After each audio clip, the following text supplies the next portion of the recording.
nasihat yang diluahkan oleh ibunya disambut dengan perasaan separuh hati. Nonong tahu jawapan dari ibu sekadar melepaskan batuk di tangga. Lebih-lebih lagi bila ibu menekankan tentang berdoa, terasa lucu sekali. Ibunya sendiri menyaksikan dia berdoa siang malam.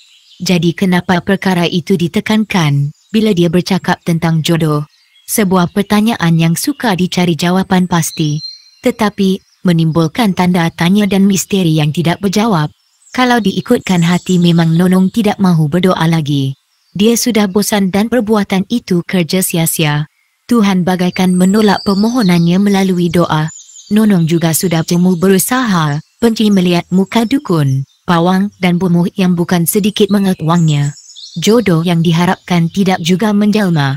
Dalam suasana kehidupan yang serba tertekan zahir batin, Nonong berazam mahu meluluskan dirinya dari kepempungan keluarga dan masyarakat sekitar yang selalu beranggapan gadis berusia lanjut tidak menikah merupakan tanda tidak baik untuk keluarga, hidup tidak beruntung. Kerana Nonong bertugas dengan kerajaan di bawah Kementerian Luar, dia berpeluang untuk bertugas di seberang laut. Kesempatan itu dimanfaatnya dengan sebaik mungkin untuk keluar dari suasana yang tidak menyenangkan itu. Nonong mengemukakan permohonan untuk bertugas di luar tanah air. Harapannya terlaksana. Nonong gembira bukan kepalang. Dia dihantar berkhidmat di Konsul Republik Indonesia di Pulau Pinang sebagai kerani. Di Pulau Mutiara, Nonong bagaikan mengalami kejutan budaya yang amat berbeza dengan di Medan. Dia turut melibatkan dirinya dengan dunia yang serba baru dan asing itu. Nonong yang selama ini merasakan pergerakannya agak terbatas, kini mula mengubah cara hidupnya sesuai dengan situasi yang dihadapinya. Di Medan pulang sahaja dari pejabat, dia tidak ke mana-mana. Banyak menghabiskan masa bersama ibu. Menemani ibunya mengajak tarian dan anak-anak gadis yang berminat dalam bidang tarian tradisional di kelas menari. Bila ibu dan kumpulannya diundang menghiburkan orang ternama dalam sebuah upacara penting seperti pembukaan gedung perniagaan, ulang tahun kemerdekaan dan sebagainya, Nonong akan turut serta. Kerana kecantikan semula jadi yang dimiliki oleh Nonong, dia menjadi perhatian para tetamu undangan. Dan orang tertentu segera menyiasat latar belakang diri dan keluarga. Tetapi, ibunya bagaikan enggan memberi kerjasama. Dan perkara itu tidak berlanjutan, mati begitu saja. Keadaan di Pulau Mutiara yang serba membangun dan sibuk menyebabkan Nonong menyusun agenda hidup tersendiri yang berbeza dengan di Medan. Bagaikan bumi dengan langit. Dari seorang gadis yang agak pemalu dan sering merasa rendah diri bertukar menjadi gadis yang periang. Dia melibatkan diri dengan badan-badan sukarela, menjalinkan persahabatan dengan siapa saja. Mula berusaha untuk menguasai bahasa Inggeris dengan baik. Kerana desakan dan dorongan kawan-kawan, Nonong mula mengunjungi kelab-kelab malam. Secara beransur-ansur dia mula menghisap rokok dan berjinak-jinak dengan alkohol. Dia makin jarang menghalakan wajahnya ke arah kiblat. Begitulah Nonong, amat cepat berubah.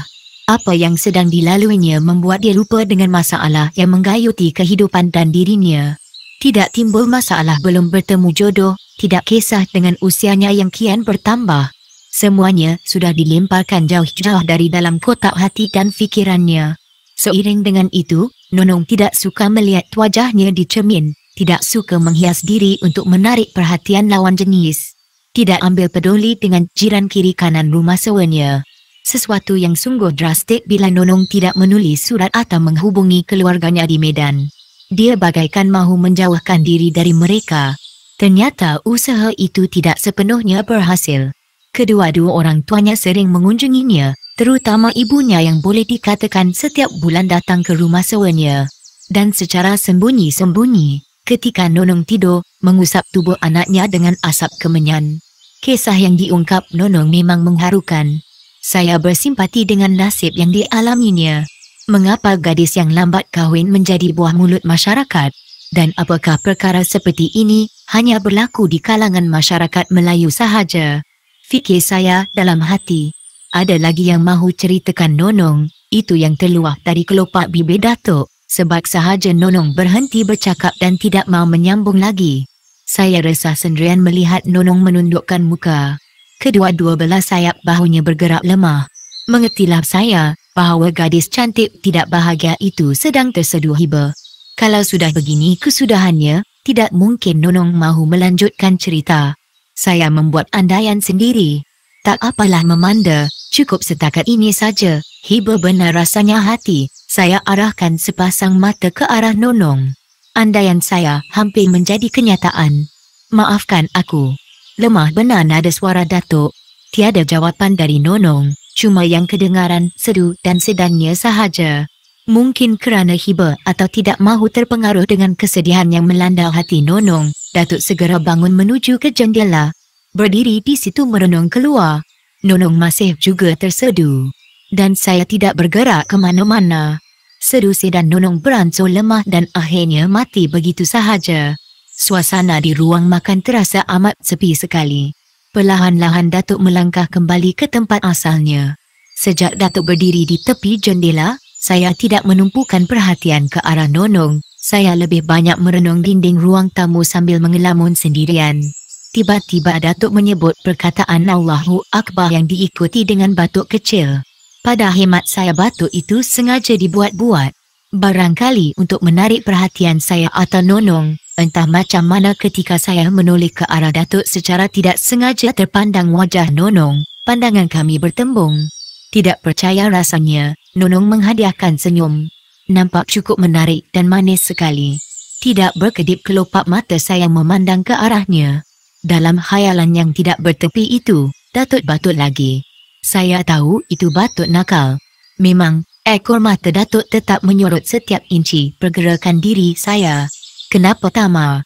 Soal Datuk, sepasang biji matanya merenung tepat ke arah saya. Kamu nampak resah semacam saja, tambahnya bersama senyum sinis. Terkeluar dari kelopak bibir saya. Kenapa Tama? Memang tidak saya duga pertanyaan itu datang dari Nonong. Nadanya tidak lagi membayangkan keresahan. Saya jawab pertanyaan itu dengan menggelengkan kepala. Senyuman pun berlari di kelopak bibir Nonong. Aduh, manis sekali senyuman gadis anak deli ini, bisik batin saya.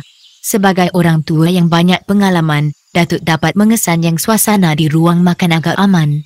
Perasaan Nonong tidak bercelaru lagi. Ketika yang baik untuk mencungkil kisah lampau gadis deli yang tertungguk di sisinya. Perasaan kamu dah tenang Nonong. Nonong anggukkan kepala. Bolehlah kamu bercerita lagi. Memanda, Nonong seperti terkejut. Anak mata hitamnya dihalakan ke arah saya untuk beberapa saat. Perlahan-lahan saya anggukkan kepala sebagai tanda supaya Nonong memberikan kerjasama pada Datuk. Boleh Nonong, ulang Datuk lemah. Boleh, sahut Nonong. Datuk membetulkan duduknya supaya selesa. Bila merasai cara duduknya serasi dengan kemahuan hatinya, Datuk melihat lemah. Saya menanti penuh debar. Apakah kisah silam yang bakal diungkapkan oleh Nonong itu akan membuka jalan bagi menjejaki? Kenapa dia tidak mahu didampingi lelaki? 10 minit masa berlalu, Nonong masih belum membuka mulut, asyik merenung keluar saja. Resah mula terpama di wajah Datuk. 2-3 kali orang tua itu menarik dan melepaskan nafas. Nonong kelihatan masih bersahaja, buat tidak kisah semacam. Keadaan kamu bertambah kelam kabut bila mendapat tahu yang emak kamu meninggal dunia. Datuk cuba memancing agar Nonong memulakan kisah. Memang benar Memanda, sahut Nonong pantas. Dari gerak-geri dan gambaran di wajahnya membayangkan kesungguhan Nonong untuk bercerita. Saya gembira dengan keputusan yang dibuat oleh Nonong. Datuk juga barangkali sependapat dengan saya. Kematian emak membuat saya seperti orang gila. Berhari-hari saya menangis. Emak tidak sakit apa-apa, mati cara mengejut. Lemah seluruh sendi badan bila menerima berita kematiannya. Saya balik ke Medan dengan kapal terbang. Kamu ikut menghantar jenazah emak kamu ke tanah kubur, ia Memanda. Atas permintaan ayah, emak ditanam betul-betul atas sempadan antara kawasan tanah kubur dengan tanah milik orang perseorangan. Orang perseorangan itu tak marah. Datuk ajukan pertanyaan. Nonong termenung sebentar, macam ada sesuatu yang bermain dalam tempurung kepalanya. Ayah minta izin dari orang tu, jawab Nonong. Kenapa ayah kamu buat macam tu? Kenapa tidak dikuburkan dalam kawasan tanah kubur? Itu permintaan emak saya Memanda. Pelik, keluh Datuk lemah. Perkataan pelik yang diucapkan oleh Datuk dapat didengar oleh Nonong. Tetapi, dia tidak menunjukkan sebarang reaksi. Wajahnya nampak selamba sahaja. Seterusnya, Nonong pula meluahkan apa yang ada di dalam kalbunya pada saya dan Datuk. Kata Nonong, kematian ibunya cara mendadak tanpa sebab sungguh mengejutkan. Kematian emak cara mendadak tanpa sebab sungguh mengejutkan kaum keluarga. Masing-masing tertanya-tanya puncanya dan setiap keluarga membuat andaian yang tersendiri. Tidak terlepas dari anggapan yang emak jadi korban perbuatan orang yang sakit hati terhadapnya melalui ilmu hitam, kata Nonong. Kamu pula berpendapat macam mana dalam hal ini, Nonong? Celah Datuk sebat sahaja Nonong berhenti bercerita. Nonong renung ke arah dinding sambil menggosok-gosok hujung hidungnya dengan jari telunjuk. Saya memanda, Nonong bertanya minta kepastian. Ya, anggap Datuk tenang. Saya tak ada apa-apa. Ajal emak sudah tiba, jawab Nonong penuh yakin. Apa kata adik-beradik kamu yang lain? Tidak pula saya bertanya pada mereka tentang hal itu. Harun nampak macam biasa. Tapi Hatijah, Nonong tidak meneruskan, air mukanya berubah. Perubahan wajah Nonong bagaikan memberi gambaran ada sesuatu yang terbuku dalam batinnya. Dan Datuk mahu memanfaatkan peluang itu dengan sebaik mungkin. Datuk tahu, kalau dia terlalai atau terlambat, Nonong akan mengalihkan persoalan yang dibincangkan kepada persoalan lain. Maksud kamu Hatijah, adik kamu yang di Tanjung Pura, ialah memanda. Hatijah mana lagi? Nonong ketawa kecil. Datuk senyum penuh yakin Nonong berada dalam keriangan. Agar suasana menjadi lebih rancak, Datuk turut berjenaka. Saya dan Nonong ketawa kecil, tidak terasa berada dalam keadaan tertekan untuk menyelesaikan sesuatu masalah yang dikira agak serius juga. Apa yang Hatijah katakan kepada kamu, Nonong? Nonong seperti terkejut. Mungkin dia tidak menduga Datuk mahu menimbulkan tentang apa yang dikatakan oleh Hatijah kepadanya. Nonong seperti tidak tentu arah. Sekejap garu pangkal leher, sekejap garu cuping telinga. Apa katanya Nonong? Dalam keadaan yang agak tertekan, Datuk terus bertanya dan mendesak. Terbukti, Nonong sudah terjerat dan dia tidak boleh berdalih lagi. Cakaplah Nonong, kata Datuk terus memujuk. Kata Hatijah yang kebetulan berada dekat Demak pada malam kematian itu. Ada sesuatu yang ganjil terjadi sebelum emak meninggal dunia. Cukup hati-hati Nonong mengatur kata-kata. Teruskan, desak Datuk lagi. Dia tidak mahu kisah itu terhenti begitu saja. Bila kerap berhenti, mungkin kenghayahan Nonong untuk bercerita menjadi tawa. Malam itu, sebelum nyawa terpisah dari badan, matanya terbeliak merenung ke mana saja. Emak mengoyak-ngoyakkan baju dan kain yang dipakai. Dia bertelanjang bulat lari ke setiap sudut ruang rumah. Nonong berhenti bercerita, tunduk merenung lantai.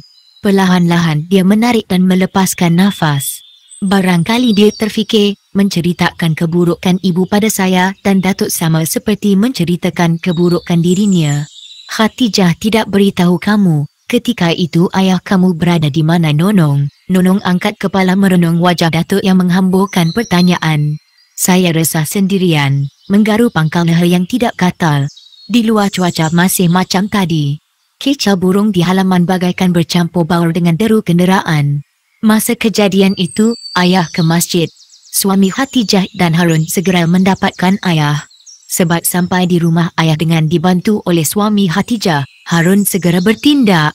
Ayah menyelimutkan emak dengan kain gebab 3 warna yang diambil dari bawah katil. Lagi sekali Nonong berhenti bercerita.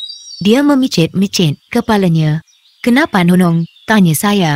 Aku pening tama. Aku terasa macam ada orang memukul pangkal leher aku dengan tauhan jambu batu kering bercabang 3. Bertenang Nonong. Datuk mengambil secawan kopi yang tersedia di situ. Sebelum diserahkan pada Nonong, saya melihat Datuk menyapu punggung cawan 3 kali dengan telapak tangan kiri. Bermula dari pangkal telapak tangan membawa ke hujung jari. Mulutnya bergerak. Ada sesuatu yang Datuk tawarkan pada air kopi tersebut. Seteguk air kopi dihirup, Nonong nampak aman. Tidak lagi memicit-micit kepalanya. Ada lagi yang mengganggu kamu Nonong? Tak ada memanda, Nonong menyerahkan cawan kopi itu kembali kepada Datuk. Sebab sahaja tangkai cawan terkena ibu jari Datuk, punggung cawan terus bocor. Tembikar berselerakkan di lantai, air kopi tumpah hilang meresap dalam papan lantai. Biarkan di situ, nanti aku sendiri yang bersihkan, Datuk memberi amaran. Saya tidak jadi memegang badan cawan yang tidak pecah dan mengumpulkan tembikar punggung cawan yang berserakan di lantai. Bila emak dibalut dengan selimut khas 3 warna, dia tidak menjerit tetapi nampak lemah.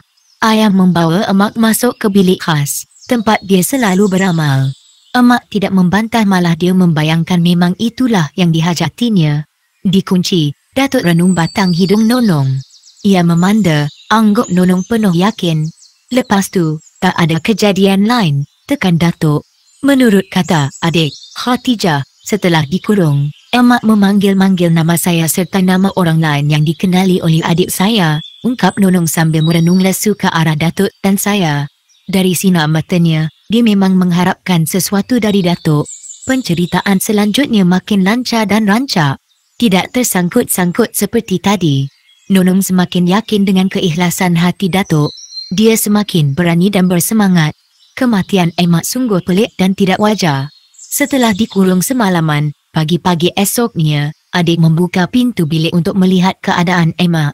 Sebab sahaja pintu dibuka, adik saya terkejut besar. Emak terlentang kaku di lantai, sudah menjadi mayat. Tangannya terkedang macam mahu menjamah sesuatu. Nonong berhenti bercakap sambil mengerutkan dahi. Dia cuba mengingati sesuatu.